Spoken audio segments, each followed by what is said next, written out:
see the way they hate. And I know better than to listen to the people who are calling us slaves. I can feel the sunlight shining. Well, good morning. It's Monday, December 30th, 2024, and welcome to episode 819 of the Lost Project Morning Show, where the coffee's strong, the opinions are stronger, and everything is always filter-free. I'm Brian, your host, and today I'm enjoying an Ethiopian light roast from foodforestfarms.com, where you can get 10% off with discount code LOTS10, and shipping is always free. While you're there, check out C4 Club. C4 Club membership discount is through. I might be able to sneak in another shot at it for you if you contact me directly. But check out C4 Club, full price, discount price, any price. It is a hell of a deal. I'm telling you, it's the best deal you're going to find out there on a monthly coffee subscription. Customer service and the product is absolutely phenomenal. There's also other perks, so definitely check it out at foodforestfarms.com. Use LOTS10, LOTS10 to grab you 10% off any regular price item over there. Today, I'm going to be talking about a strange coincidence down the road that we're trying to figure out and determine if it's actually true. We're going to talk about my new my Q1 learning goals. Hopefully, you'll be learning every day. Another couple of things of bullshit from the USPS and a little bit more. We'll see what comes up. Hopefully everybody's having a fantastic day. I hope you had an awesome Christmas.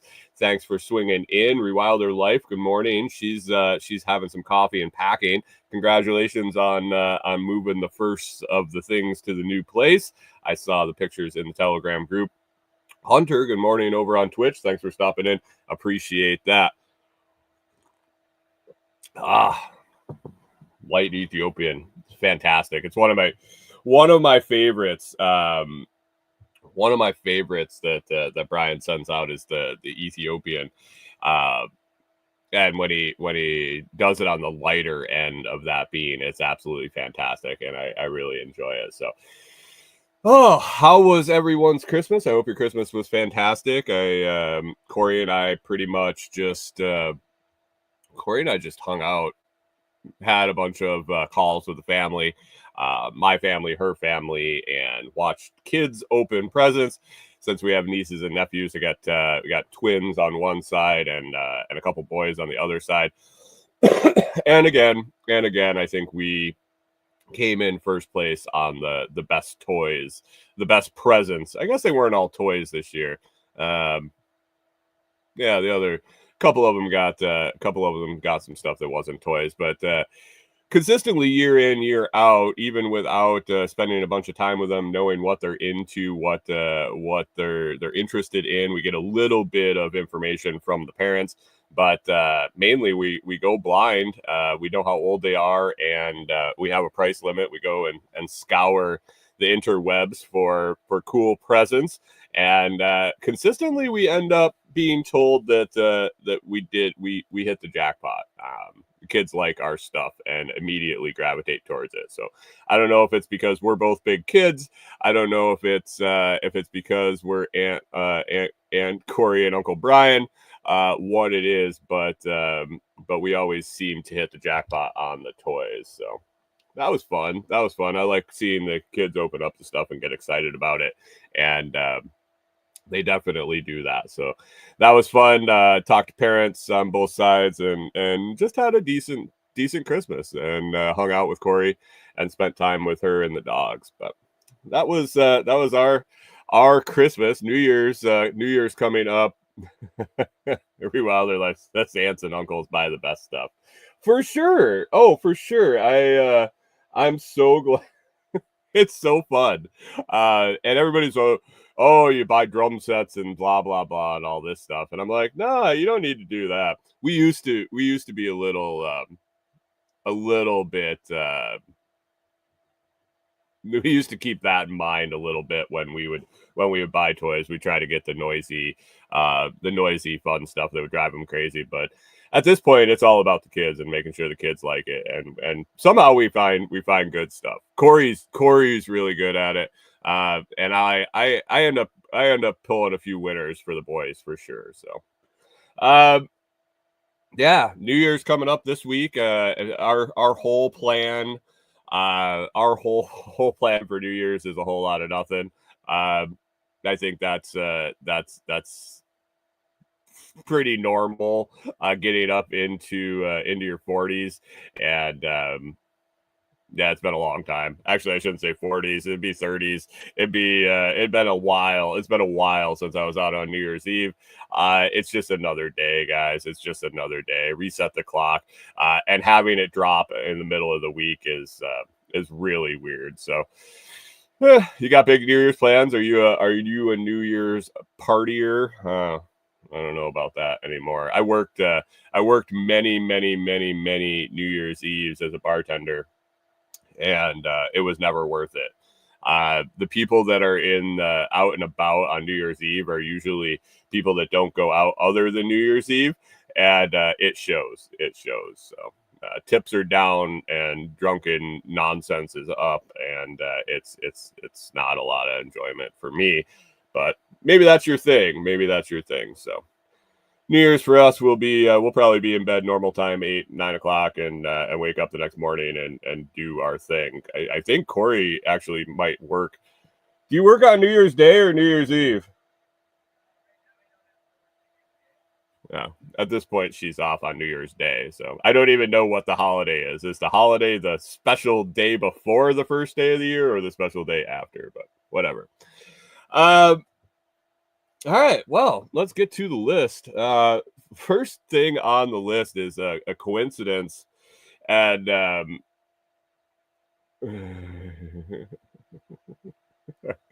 Rewilder Life chimes in. It's the same. So we've been I'm guessing as she meant to say boring for years, and I'm good with it. It rolled out as they've been born king for years, and I'm good with it. I don't know if she's sitting on her throne in sitting on her throne at her home and just being king for years, but I'm guessing it was boring. But autocorrect, gotta love it.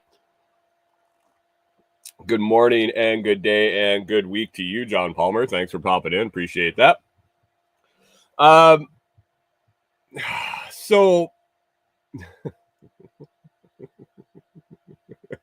Rewilder Life is king. She hates her stupid phone. So I tell a little story, and I don't really know how to feel about it yet. It's it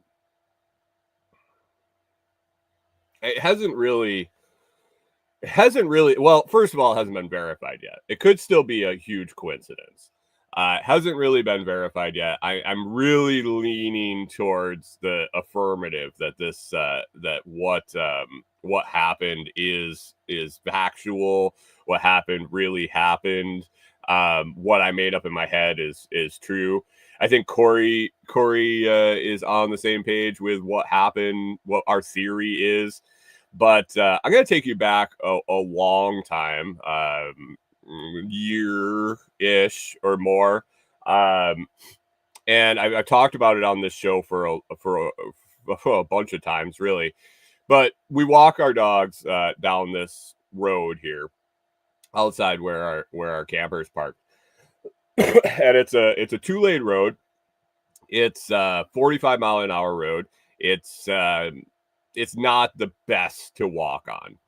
Fortunately, it isn't really busy. It's it can get moderately busy depending on the time of day. But the most you're going to get is like 2, maybe 3 if it's really busy cars in a row.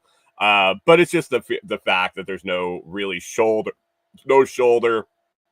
There's a big ditch we can walk down in, but basically the line on the side of the road is on the edge of the pavement. In some places it actually goes off the pavement. So it's not the ideal place to be walking the dogs. And it is what it is. It's the best place. It's the best of the worst, basically. And along the route, we encounter many challenges.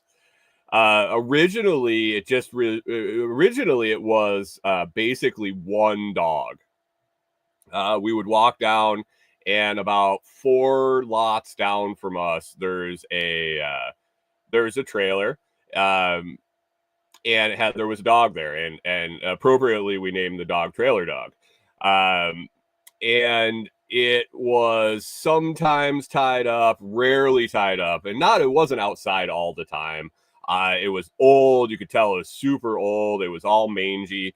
I've talked about many times that it would come and bark at us and be all vicious and never really get close enough. It was scared of us, but it would act tough all the way up until it got close enough to stop and just bark at us incessantly, and then follow us down the road with the dogs. And I was never worried that this dog was going to injure me or Corey or the dogs.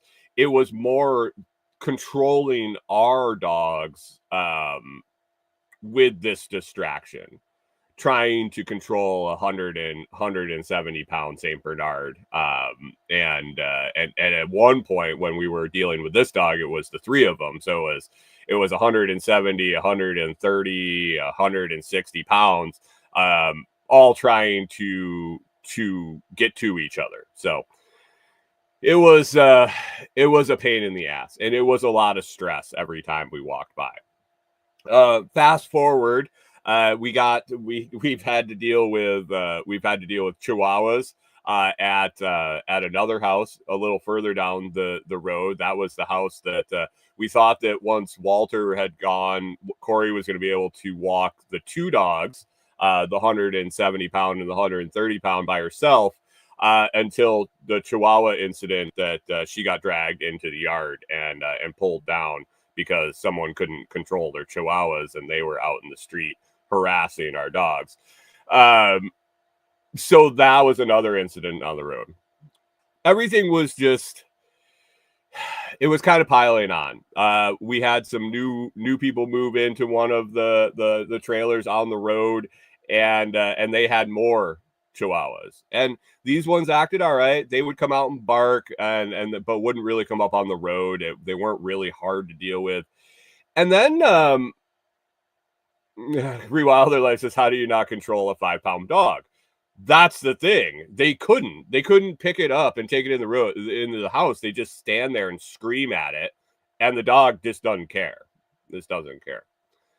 Well, go back to Trailer Dog, the mangy old thing, and for a while we didn't see it. We thought it died, and then we saw it again, and then the person that owned it either moved out, got evicted, got arrested, died. I don't know what happened to her, but all of a sudden she wasn't there, and the dog wasn't there, and no one was living there, and it got really peaceful to walk the dogs for a little while. Even the Chihuahuas had kind of gone away. So there was somebody that had been staying with these people that didn't know how to let their dogs out, basically. And I think they left, and it got a lot better. So walks got really nice for a little while.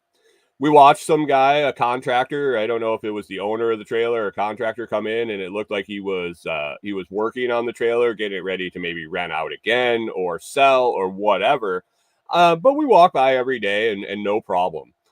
Then we saw some new people move in. Some stuff started going on there. I posted pictures in the Telegram group one day of the guy that was trying to maybe pull the tree over with a riding lawnmower.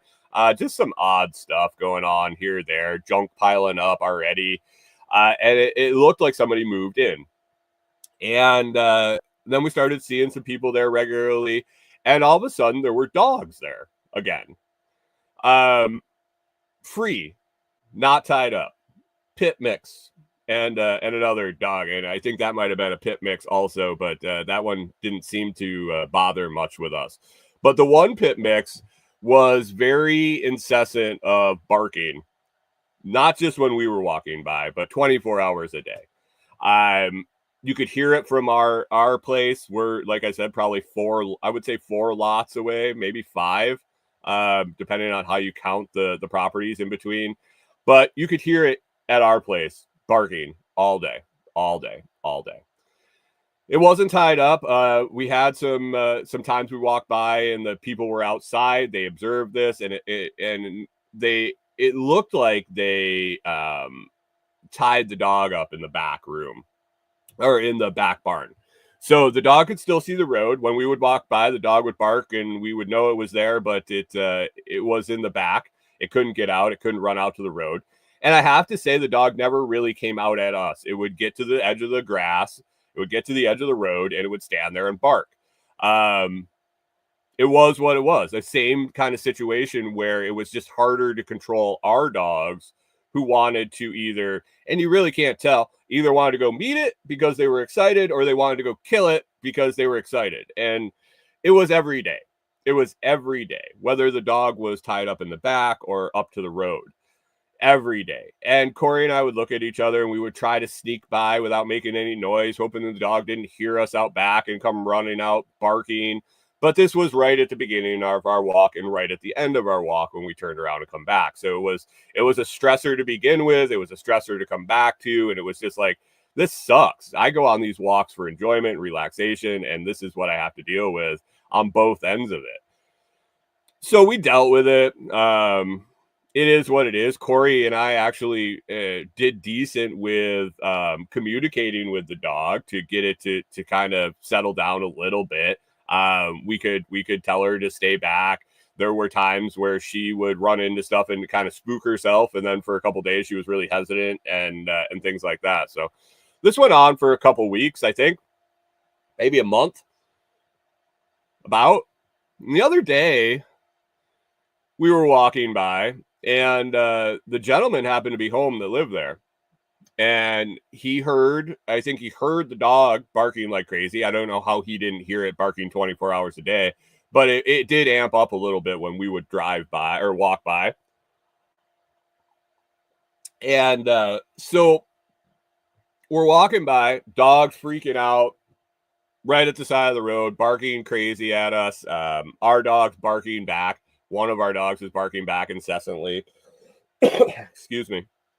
And the guy starts screaming at her. Get over here. Get over here.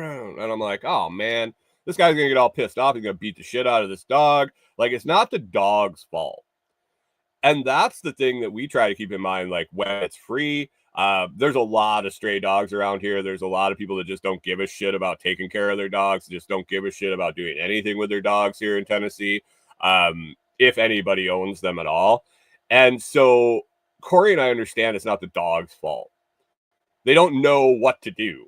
They're doing what they do naturally because there's nobody instructing them or teaching them what to do. So we're like, man, I really hope the dog doesn't get in trouble, because the dog doesn't know what to fucking do, and this guy's going to beat the shit out of it, is what I thought. And that was the same with Trailer Dog, the old mangy dog that was there. The lady would come out and just ever live and beat the shit out of the dog in the road. And I'm like, that dog doesn't know better. Like, why are you beating the shit out of it? It doesn't know better. You didn't teach it. And so this guy calls, he's screaming at this dog. He's obviously pissed off. The dog kind of cowers up and puts its tail down and runs up to doesn't run, kind of walks up to over by where he is. And I was like, okay, that's it. He will start tying the dog up again, because the dog had been tied up out back for quite a while. And then it was all of a sudden it was loose again. And I didn't know if it broke its leash or got out of its collar or what was going on. But we're like, oh, okay, well, he realized it's a problem. And he'll tie the dog up. Cool. All right. Or maybe he's going to keep it inside. Because for a while it was inside, and it destroyed his blinds inside in the big bay window. You know, the trailers, the double wide trailers, they got the big bay window on one of the ends. We would walk by and that dog would be in the window and just like tear all the Venetian blinds down. It was, I mean, you've seen the same thing happen, I'm sure, if you have pets or have watched any sort of pet comedies on movies or anything like that. But anyway, we're like, okay, cool. Now we'll just have to deal with the dog barking. We don't have to deal with it up at the road. And we had worked with ours that when it was in the back barking, we had gotten to them to where that at least they wouldn't bark back. they would still get anxious and get all hyped up, but they wouldn't be barking. They wouldn't be trying to get over there. They would just kind of be curious and anxious about what was going on behind the trailer. So we go home, didn't think much of it. Day went by. I think we had some staggered walks. We had some rainy days. I don't think it was the next day. It might have been the day after. We went on our walk and there was nothing. There was no barking. There was no dog running out. And I was like, oh, he's got it inside, or it's sleeping in the barn. It's tied up. So we go on our walk. We come back and no problem. No problem. No dog. We're like, oh, wow, that was nice. Then again, the next day. And I started wondering, I'm like, did they get rid of the dog? Did they get rid of this dog? I don't think it's inside anymore. Like, it hadn't been inside in weeks. And we noticed over in the yard, there was a cross in the yard, a wooden cross, and a pile of dirt. I think the fucking dog is dead. I think Daisy, the pit bull mix, met her end. And I'm not sure if the dog got hit in the road. Like I said, it's a 45-mile-an-hour road. People it's over a little knoll where this house is. The dog was known to be wandering in the street. It could have definitely got hit by a car. But I'm wondering if the guy that I told him that this happens twice a day, every day, as we were walking by, and he's apologizing. I said, man, it's twice a day, every day. Twice a day, every day. I'm wondering if he decided to get rid of that problem. And I have a feeling, and I feel really bad about it, that maybe our interaction that day was the end of Daisy. And I don't know for sure if the dog in the if the grave in the yard is actually Daisy. He did have like I said, he did have another dog. He did have another dog. He did have a cat, I believe, but the pile looks about the right size. The pile looked about the right size. Rewilder Life says, would you put a cross if you did? Well, I don't necessarily think that he put the cross up because he has a girlfriend, and or wife or female that lives there. And we talked to her, and she was training the dog, quote unquote, training the dog. So I don't know if it maybe was her dog and maybe he was home and took care of the problem. I don't know. I don't know what's going on. But yeah, you bring up a good point. Would you put a cross up if you popped the dog? And maybe he did. Maybe he felt bad. Maybe he just couldn't deal with the shit, and he's like, "This is stupid. We're done." Did the dog and then mark the grave. I don't know.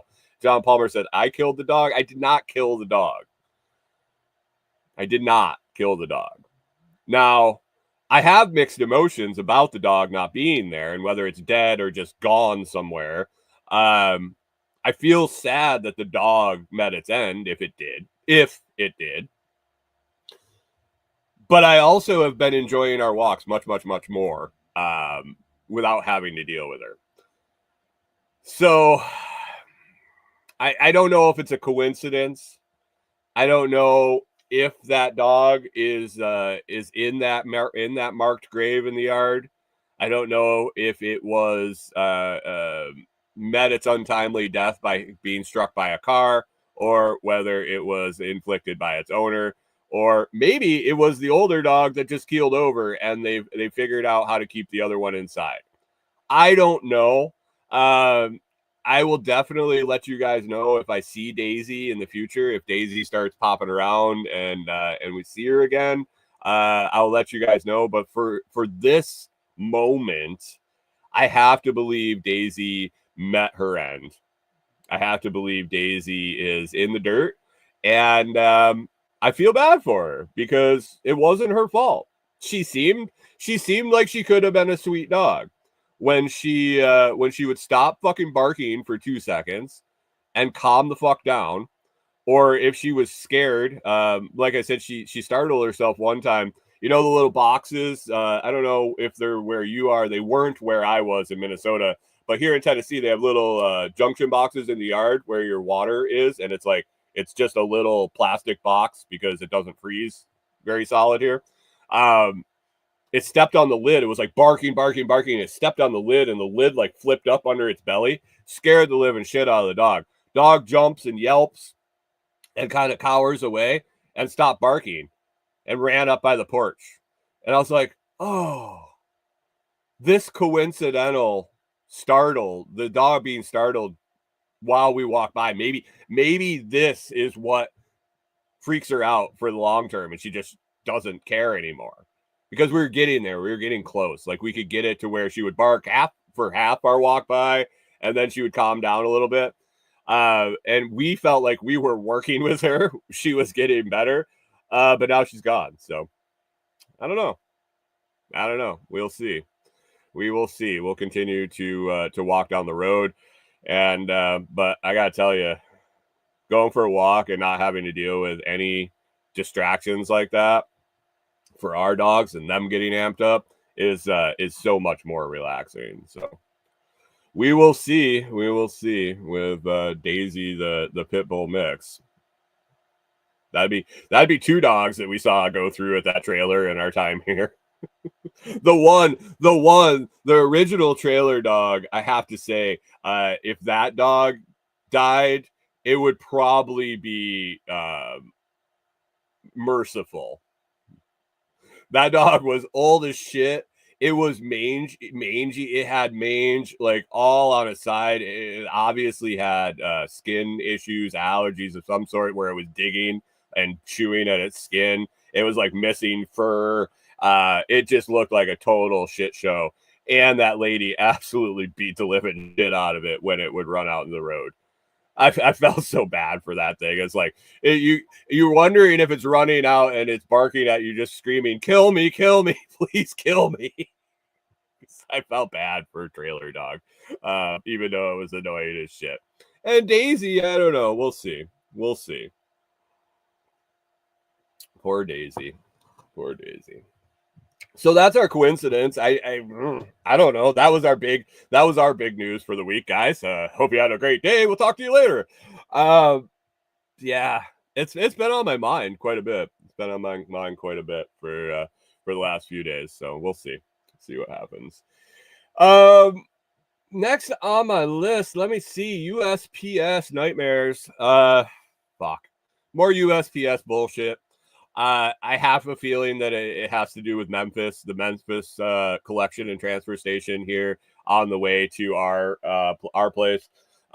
Two different packages. Packages. One package. Friends sent a Christmas gift and had given me the tracking, and it just went dark. One of those moving gets to Memphis and just fucking stops for days. No update, no movement, no nothing. And then all of a sudden the tracking changes to out for delivery 4 or 5 days after it was scheduled to be there. And you just wonder, where was it? And how can thousands of packages move through that facility with no problem, but 10% of them just fucking stop? Where does it go? Did a whole load of packages just stop for 3 days? I watch tracking. I order a bunch of stuff. I have people sending me stuff.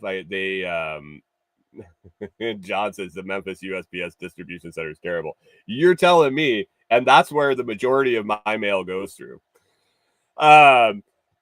I'll be watching tracking numbers and it'll say arrived in Memphis.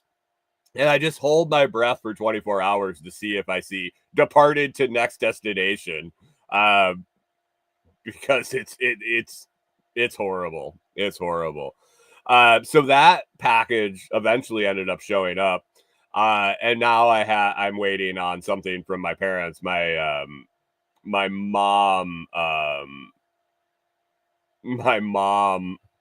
sent a Christmas card to us, and now that's going on 2 weeks transit from New York to Tennessee. Like I could have driven it back and forth like 9 times at this point for the time that it's taking for just a parcel. It's not even a parcel. It's just a letter. It's just a card in the mail. We'll see if that ever shows up. But a double. Hunter says reminds me of the Amazon guy that dumped packages on the side of the road.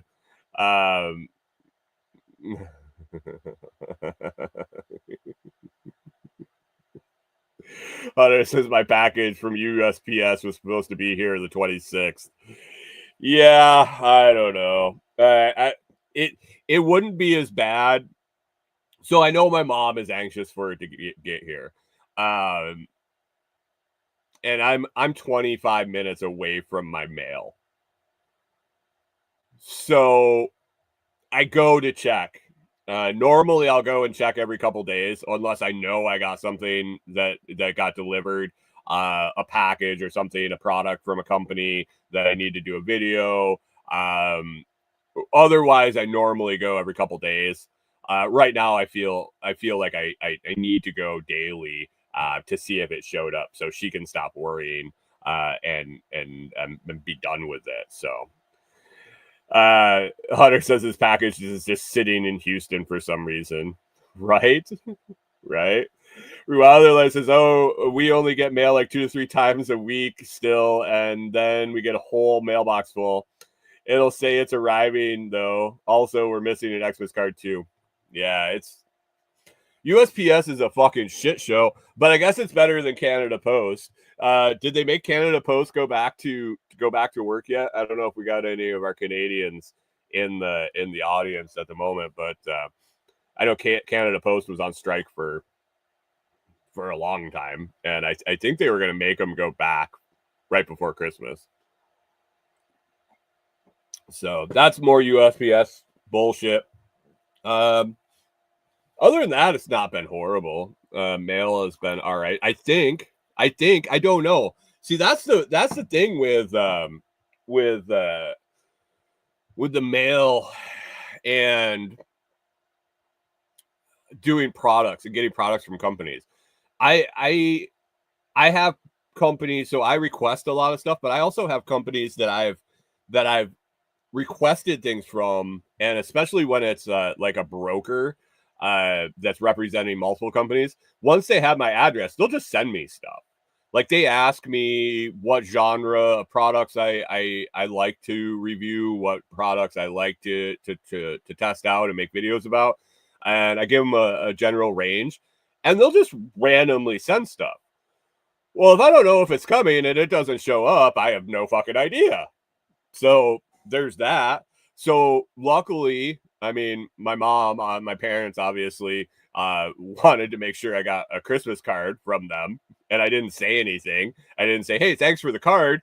And they were curious, so they asked. But beyond that, there could be shit lost all the time, and you never even know. You would never even know. So we'll see. Got a couple of new products right now that I'm excited to make content about. Just got a new jacket. I don't even remember. It's like DuraWorks. DuraWork with an E. DuraWork. It's like a hiking jacket. Probably, I would say mid-weight. I've been testing it out here. We've had some temperature swings, and maybe in that 10 degree Fahrenheit to 40 degree 50 maybe. It's a fur lined soft shell jacket made for camping and hiking, and it says tactical on the list. I could see it'd be nice patrol coat, but water resistant, waterproof, and fur lined, and bunch of pockets, and it's nice. I'm liking it. I think it's going to be a recommend. I'm going to give it a little bit more time wearing it, It's supposed to get a little colder here midweek, end of the week. So if I can give it a week and wear it some and really test it out. But from what I've worn it cuts the wind really nice. It seems to be reasonably water resistant. I don't necessarily know waterproof. I didn't wear it in any sort of downpour or anything like that. But I like it. It's comfortable. It's comfortable. It's a little on the snug side for me. So it might need to be ordered a size up, but yeah, I like it. I like it. Price point is right in there. It's in that $60 to $70 range, I think, for a nice soft shell seasonal jacket. I'm thinking this would be, well, depending on where you're at. This would be a fall, winter, spring jacket. Could be a layer for sure. And then I have, I mean, I'm not supposed to say anything about it till the 3rd, but maybe you gotta wait till the 3rd. I got another thing that I got the privilege of getting it early release, and it's pretty sweet. It's pretty sweet little thing, and I don't want to get in trouble.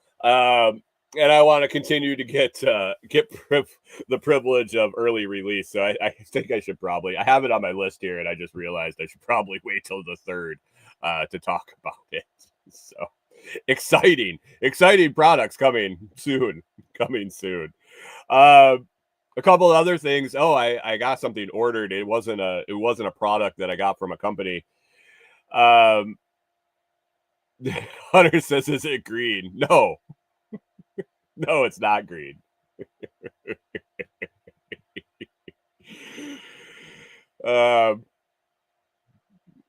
Its namesake might be green.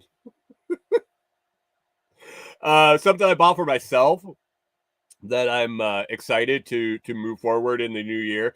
I know it's I've talked here a lot about don't wait till the 1st of the month, don't wait till the 1st of the year, blah blah blah, and all that shit. I'm starting today with a lot of stuff that I've been thinking about over the last couple of weeks. I've been taking some time, like when I rolled this show back to once a week, really feeling out what I want to do with that time in the morning, what things I want to focus on in 2025 and in the first quarter of 2025. But one thing that I've been really enjoying this year is reading the Daily Stoic. And you can see it's almost done. Way down there, we got one more day. And then there's some notes at the end of the book. But the book starts on January 1st. I didn't choose it. But it makes sense. It's a daily, 1 day a week, 1 day, 1 reading a day, every day for the year. Got that out. A Stoic meditation from some of the great Stoics, and then Ryan Holiday's take on it below. I've probably I tried to figure it out. I'm really bad on the weekends. I miss a lot on the weekends. But I would have to say I probably hit it 85% this year. I ended up getting it a little bit into January last year. I'll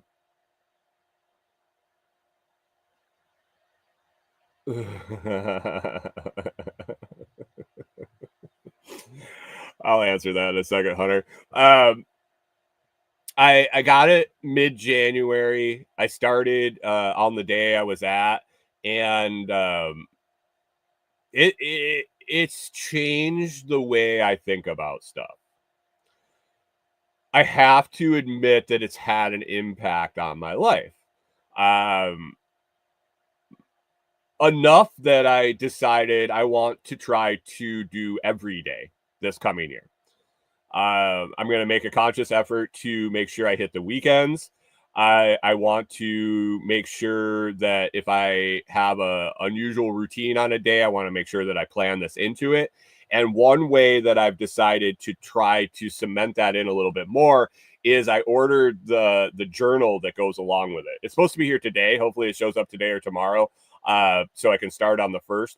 But there is a companion hardcover journal that goes with the book that day by day, it has a related journaling exercise to go along with that day's passage and Ryan's thoughts. So I haven't looked at the journal yet. Obviously, it's not here, but from what I can tell and the reviews and the thoughts people have had, it does a great job of tying it all together and relating. It helps you relate more to your life, the passage of the day. So we'll see. I'm excited to, it's been a while since I did any journaling like that.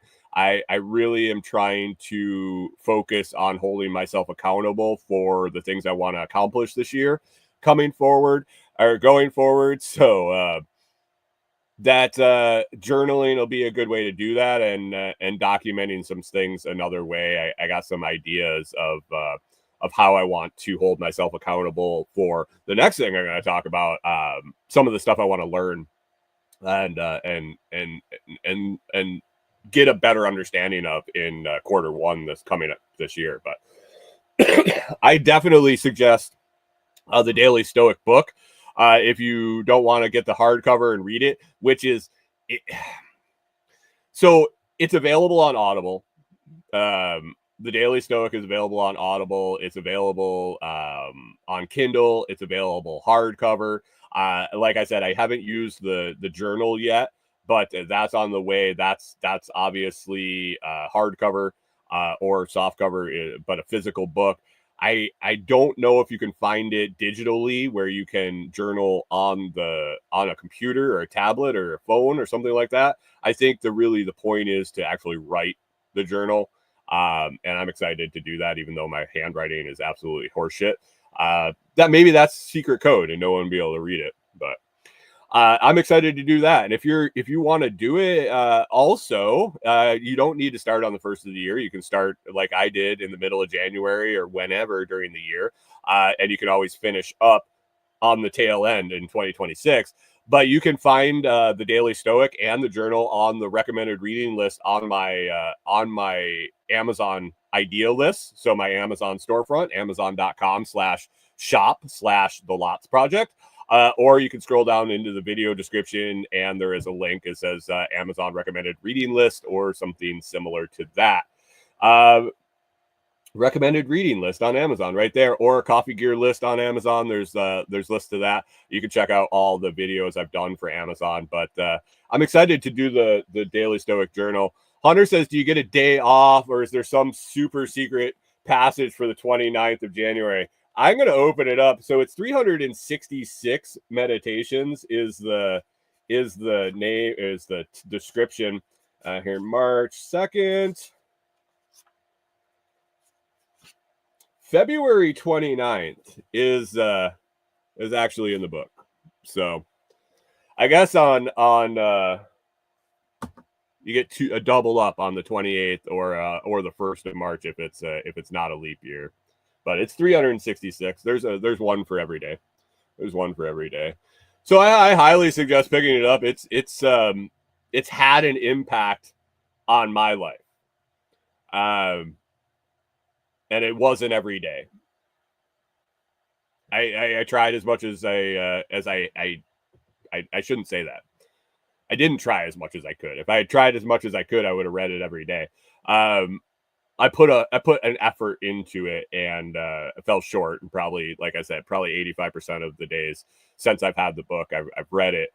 I'm going to try to get every day. I see that much value in it that I'll go through it again and add on the journal at that point. So that is that. Something else on that recommended reading list I added yesterday are the books by a guy named Christoph Morrow. I have not read them. So recommended reading, I haven't read them. They're not really my type of book, but it is a guest that I'm having on. I'm having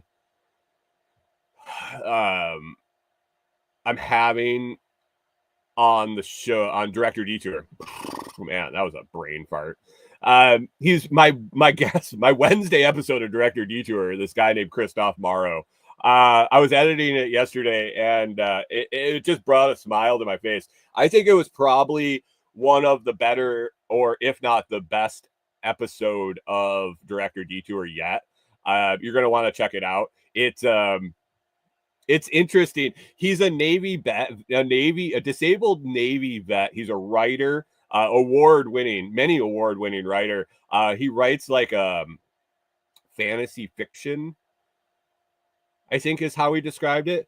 But he's got a couple books out. He's got stories, short stories, and poems. But he has Tourette's.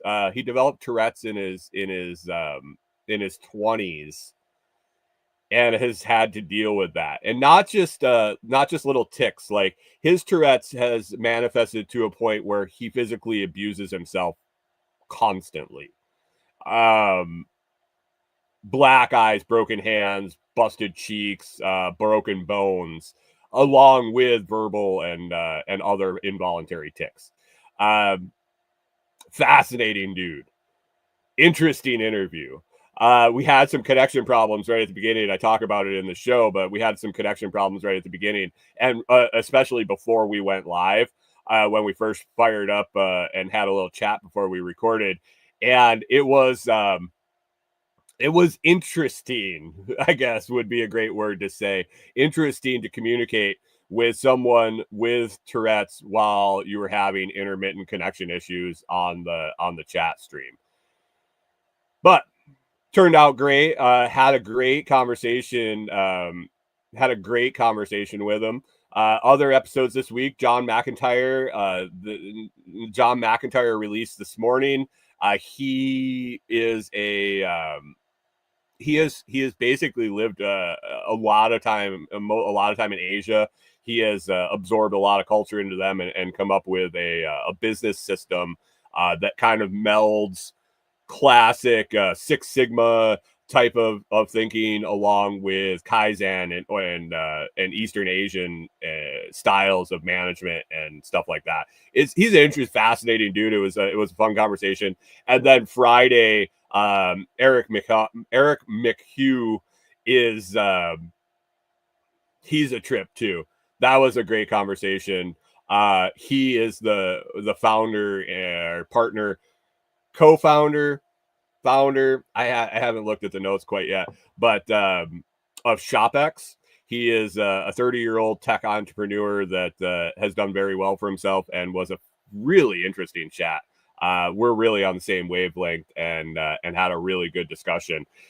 And in a lot of these episodes, the people I click with are kind of going off the rails, and we don't talk a whole lot necessarily about their journey, but stuff that clicks and we're interested in. So I'm excited. John McIntyre was a perfectly fine interview. I think you'd enjoy it. That was today, but you're definitely going to want to check out Wednesday and Friday episodes, Christoph Morrow and Eric McHuff. It's a good week. It's a good week of shows. I was, like I said, I was doing that editing, and I was excited about this week. So that's coming up. Link for Directed Detour down in the video description. There's the Patreon link. You can find it in any of your podcast players, or the new NPub site. Using my Noster notes, you can go to directordetour/npub.pro. Excuse me, directordetour.npub.pro. Yes. Yeah, it's pretty interesting. I've been digging into that along with a bunch of other stuff on Noster. So, Rewaller Life says chats are a good way to be accountable. Yeah. Having chats are. I was thinking social media posts. I'm going to talk about what my Q1 thoughts are here in a second. Good morning, Chris Dixon. Thanks for stopping in. Looking forward to the Christoph Morrow interview. Yeah, it's a good one. It's a good one. He's an interesting cat. I hope to talk with him and collaborate with him some more. He was a very down to earth guy, and I really enjoyed talking to him. Good morning, Pip. How we doing? Thanks for stopping. I hope you're having a fantastic day. And Hunter says, side note, I'd like to talk to you about website hosting and all of that kind of crap. Rock and roll, man. I got you. We can chat about it. I'm not an expert by any means, but I have had a website for going on a decade or almost a decade now, I guess. I guess it's been longer than that because we didn't start with just the farm website. I had websites before that. Interesting. All right. It's been a while.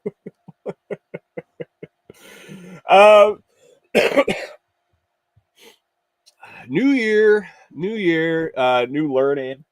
This is taking shape over the last month. Going into this week, I gotta start today. Feeling out how I want to finally set this up. I've been messing with it over the last week, figuring out where I want to do it, how I want to stick it in to my schedule. But I'm really focusing on trying to learn a little bit every day. You see the 1% better every day, that adds up, blah, blah, blah. It's true. Don't try to make that overnight change going into New Year's. Focus on getting a little bit better every day. I took that to a different light, and I've decided I just picked for Q1. I picked 3 topics that I want to make sure I learn something new about those topics every day. Anything. A vocabulary word, a website, a reference point, anything up to 20 minutes of digging in. That's kind of my time frame I set in for each topic is about 20 minutes a day, up to 20 minutes a day, where I want to dedicate myself to particular topics. Topics I picked for Q1 are AI. I want to keep up with AI. 20 minutes a day, I should be able to do that, whether it's a podcast, an article, exploring a new AI model, or learning how to learn with AI or do other things with AI. It's going to be AI focused for a little bit, at least every day. Another thing is Bitcoin. I'm really pushing into some with the bull run coming up, some onboarding. I have a niche group that I'm trying to onboard into Bitcoin, and really anybody that wants to learn and have handheld through the setup process, the getting going process, the answer my questions I feel stupid asking in public forums. I'm going to set it up the way I attempted to set it up before, with a consultation and I just want to know. I want to know where you want to get, what you want to learn, what steps, where you're at and where you want to go. Determine if I can help you and set a path and give you a price, and we'll figure it out. But I want to start understanding Bitcoin on a deeper level. I'm about 7 years into this journey, from when I really started to take notice and dive in a little bit. So I know enough. I know I can help. I can help anybody get started. Can I answer every single one of their questions? Probably not. And that's a problem for me. No, not every question. I shouldn't say that. That's not a problem. I don't feel comfortable with my level yet to where I should stop learning beginner things. So I'm going to focus on Bitcoin. I'm going to learn things for me, for my future and my better understanding, and also to help people that are newer to it than me. And the third topic I'm going to look into every day is Nostr. I went on a little Nostr bender over the last couple days, dug into a bunch of stuff, and it continues to blow my mind daily, what's being accomplished there. It's the future of Nostr, whether it becomes mainstream or not, is so valuable to me that I'll dedicate 20 minutes a day to learn more about it, and use it regularly. I've I've contemplated greatly deleting all my other social medias. It's hard when I have to promote things, and I have to promote things that other people that are not tied into Nostr are dependent on. When I'm interviewing people and I'm like, well, I only promoted on Nostr, and they're like, well, what is that? I don't know if that's necessarily fair to my guests. I think anything personal is going to be completely on Nostr. I think I'm going to shift anything new that I'm building onto Nostr. I think I can focus a little bit on onboarding to there, but the new things that are developing and at lightning speed is fantastic. My 2-year anniversary on Nostr is coming up here in a couple months, so I'm about 21 months in. And the changes and the developments in that 21 months is just mind-boggling. Functionality and different things available, and seeing what's happening soon. It's exponentially growing. So I'm excited about that, and I want to learn more about it, and I want to be able to grow there for a variety of reasons, and I'll probably do a little bit. I'll have to dig in and really do a synopsis of that. So, Chris Dixon says you still have to go where the people are, and they're everywhere. That's the thing. And for the sake of onboarding to people to Nostr, I feel that there have to be bridges. If you live in your bubble there and you don't expose anybody to it, and I know you can do it in person. I don't talk to enough people in person, but I do have a footprint, whether it be large, small, or in between, on different social media platforms. And if I can verbalize a reason to go there, if I can share the things that I'm learning daily and intrigue people to come and try it, onboarding is getting stupid simple. The developers there are understanding that onboarding is the key. When people show up and it's hard to sign up, it's not going to stick. When people show up and it's easy to sign up and it's easy to use and get started, then they start getting more involved. Then they start learning the actual deeper benefits of using it, and the possibilities there. They just launched, or they, I guess, have been working on. There was a new version launched over the weekend of an Instagram style client for Nostr. So all those likes on Instagram could have been micropayments in Bitcoin. It's taken a while for them to figure out how to do that and how to make it run smoothly. And I know someone asked yesterday about file hosting and things like that. And I don't know the answer to where the files get hosted and how that works. If they go into more of a video, like a TikTok clone or something like that. And I don't want to call them clones. These guys are it's not a clone. It can't work as a clone, but similar in feel and style and functionality. I don't know how that works. And that's why that's on my list to learn more about every day.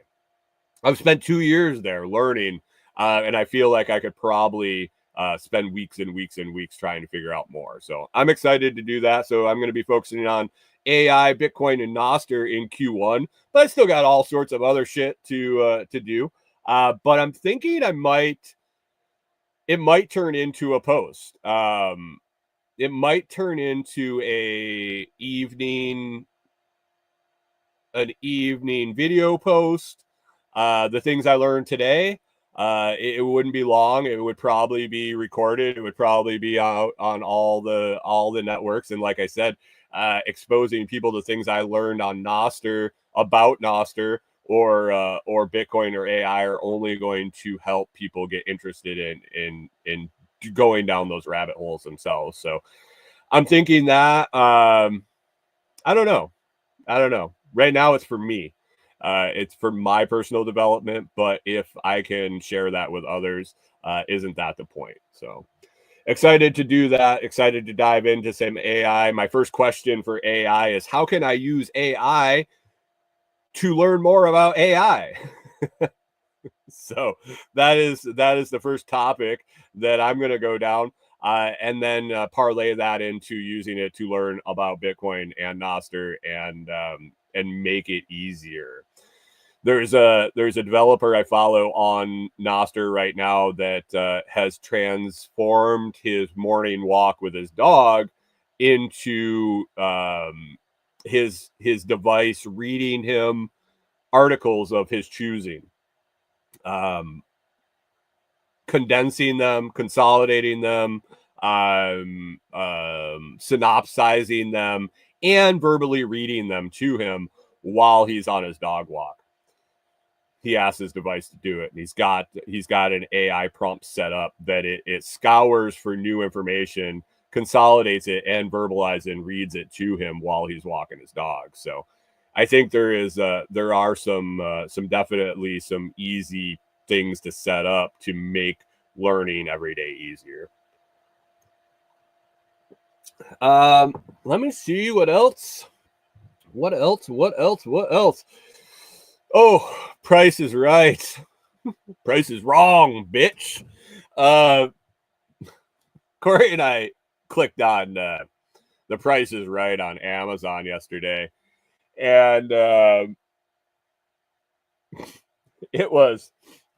it's interesting, guys. They're episodes from the early 80s. It's the Bob Barker year, the Bob Barker era, I think. It's called The Price is Right, the Bob Barker era. So I think the first episode we watched was from 1982. It was. I'm glad we clicked on it. I've laughed. I've laughed a ton. I've also been trying to figure out if Bob Barker was tanked the whole time. I'm trying to figure out if he was hammered drunk, if he is a complete racist, if he is a misogynist, if he knows what he's doing, and how they pulled off keeping that show on the air as long as they did with all the malfunctions and problems they had in the couple episodes I've seen so far. It is a far cry from what I remember watching even in the late 80s. Bob is constantly making errors. He's explaining one example. Here's an example where I really thought he might have been a little racist and a misogynist all in one. They had the woman come up. She won the bidding, the original bidding, the bidders row or whatever. I can't remember what it's called, but she won. She came up. She got to play a game on stage, and it was a poker game. I've seen it before. I can't. High, low, maybe. Can't remember exactly what the name of the show was or the name of the game, but basically you pick prices of items and they make a poker hand, and then the other prices make another poker hand, and the highest hand wins. So you want to hold the highest hand. And so the woman comes up and he's like, this is how you play the game. And he like speed talks through it. He's like, yeah, you pick this number, and this number, and you look it up. Like, I'm like, holy shit, I know how to play poker, and that was a fucked up description. And so he looks at her and says, do you know how to play poker? And she's like, no. This is like a tiny little black woman. She's like, no. He's like, oh, well, I'll help you. I'll help you. So she goes, she's like, oh, she picks a couple, and she had a pair of nines. I think she had a pair of nines and a pair of eights or something like that. And he's like, so this is how you play poker. If you get pairs or you get three of a kind, that's better than the pairs. And so I'm telling you, you should probably with the pair of nines, you should probably put that at the bottom and take the other hand. And she's like, she's all nervous. She don't know what to do. She's like, okay, I'll take the bottom. I'll do that. And so he's like, all right, let's look at the other hand. And they put it up there, and she lost. And he goes, you lose. She's like, she's standing there stunned, like she had no fucking clue what was going on. Not one clue. And he's like, get out of here. It's like, you lose. See ya. He it seemed like any person that was a woman that wasn't fairly attractive, with some form of her breast showing, whether it was a tight shirt or a low cut shirt, he was very standoffish against all women other than that. And it seemed like most black folks that came up, he was pretty standoffish. I'm not calling Bob Barker a racist. It was a different time in the early 80s. But there was definitely a different interaction, noticeably different interaction with him between different types of folks that came up on stage. It was interesting to watch. So if you got Prime, you could go check that out. It's the Bob Barker era of Price is Right. It was we'll continue to watch it. It's interesting. It's interesting to see the technology fails that they have. Hunter says, I remember him being kind of handsy. Yeah, there's that too. And then the whole, when they get the when we first saw when they get the right exact number on the bidding with the all the people, the bidders row, they win $100 extra. And the first time it happened, the girl comes up and he's like, put your hand in my pocket and grab 100. And I didn't happen to be looking at the screen, and it kind of slipped my mind that it was in his jacket pocket. And I was like, wait, what? Wait, what did he say? Did he just say, put your hand in my pocket and grab 100? I was like, what is going on? But yeah, he was pretty handsy. He was definitely scoping down the shirt of a couple of guests when they were up there, and he's talking to him and he cuddles up to him. It's an interesting experience for sure. So old Bob Barker, maybe Dixon Way says 80s TV was just different. People's heads would explode today.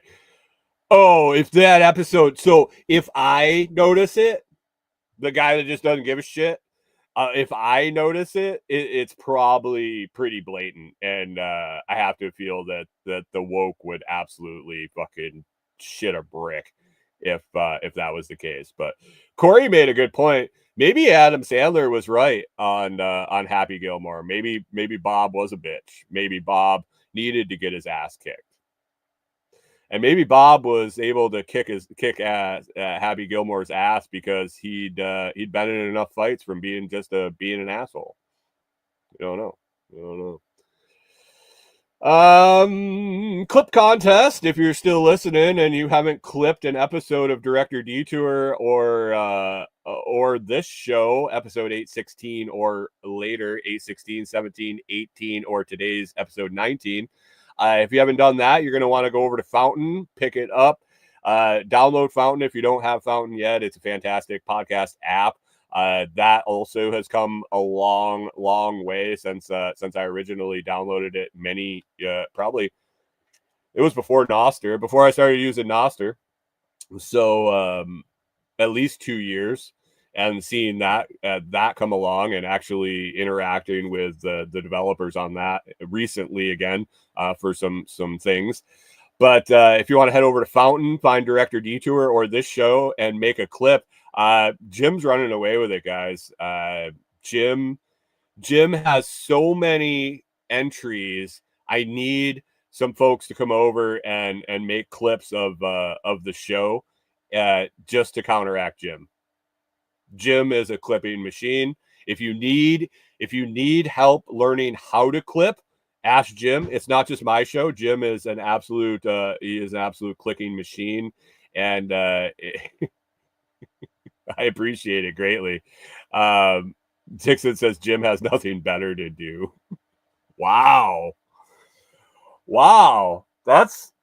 Them's are fighting words, I think. But yeah, head over to Director Detour, make a clip, get entered in a drawing to win this Blockstream Jade. We're going to give that away beginning of February, so you have until the end of January to head on over there and make a clip, and I will see it. I check every day and look what clips are made, and until someone else makes one, I don't have to really do any recording because Jim's just going to win. Somebody's got to go over and make a clip, so I have to have the drawing. Can't just, or should I just mail it to Jim right now and call the contest off? I don't know. We'll see. But yeah, clip contest episode 816 of this show or later, or any episode of Director Detour through January 31st, get you entry into a drawing for the Blockstream Jade. If you're on Nostr, there's something I found this weekend. If you are on Nostr and you use Android phone, Hunter says, are they good clips though? I didn't specify the quality of the clips. I did not. Sorry guys, I got a little bit of hair in my mouth. I didn't specify the quality of the clips. If you're on Nostr, you use an Android phone and you want to find I don't know if it would work. I don't think it works with Apple. I think they have to go through test play on Apple. But there's a new F-Droid, let's say. If you're on an Android phone and you got the Google Play Store, if you don't know, there is an open source Play Store, App Store for Android called F-Droid, where you can get the non-Googled apps, things that Google won't let into their App Store, so open source stuff and things that just doesn't abide to their rules, and other features over on F-Droid, alternative apps. Nostr now has what's called the Zap Store. It's a place where you can download clients and apps and systems that work with the Nostr protocol. I just checked it out a little bit, and it looks very, very promising. Another thing that spurred me down I need to learn more about Nostr when I saw all the different functionalities that are already there. And they might be in the R&D phase. They might be in the development phase. They might be getting better. They might be horrible. They might be just there. But look at the Play Store and all the trash that's in there that doesn't work. You just got to figure it out. You gotta go through. You gotta be responsible for what you're downloading. These there are folks out there that want to fuck things up. That's whether that's on the Google Play Store, on F-Droid, or Zap Store, you got to kind of be responsible for yourself.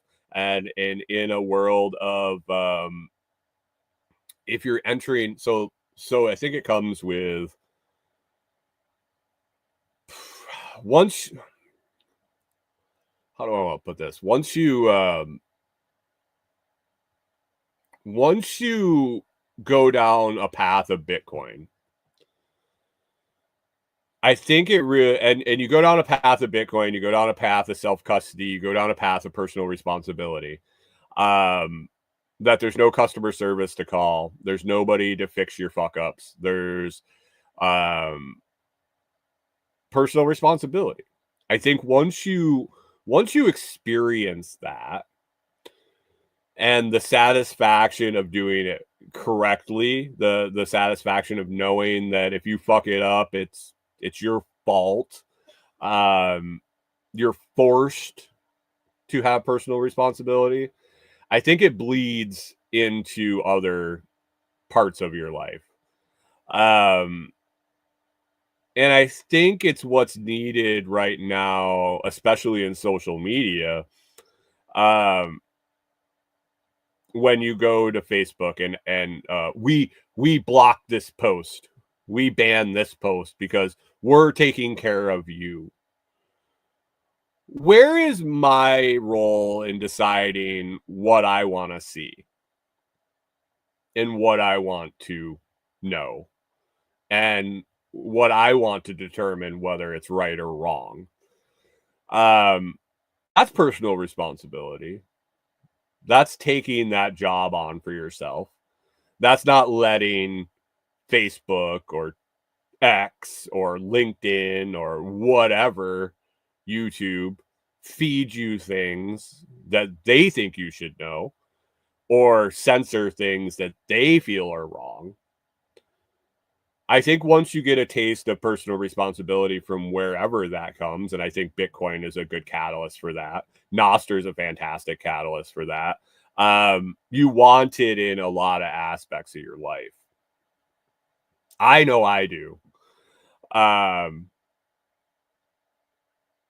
So Zap Store, definitely be not, I don't want to say be cautious. Know what you're downloading.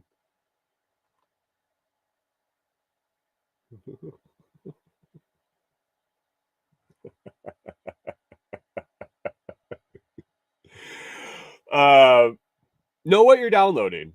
There are developers on Nostr, and as you use it, you will be able to easily identify the folks that are there for the betterment of the community, that are there for the betterment of the protocol, that are there looking to not screw anybody over.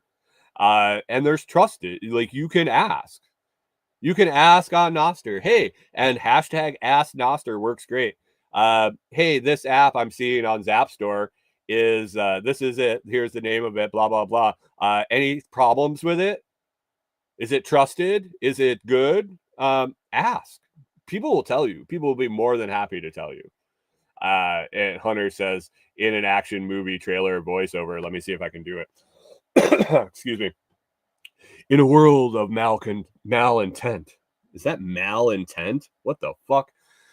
In a world of malintent, only one man can take control. Personal responsibility, man. Jesus. It's not hard. You can figure it out. You can ask me.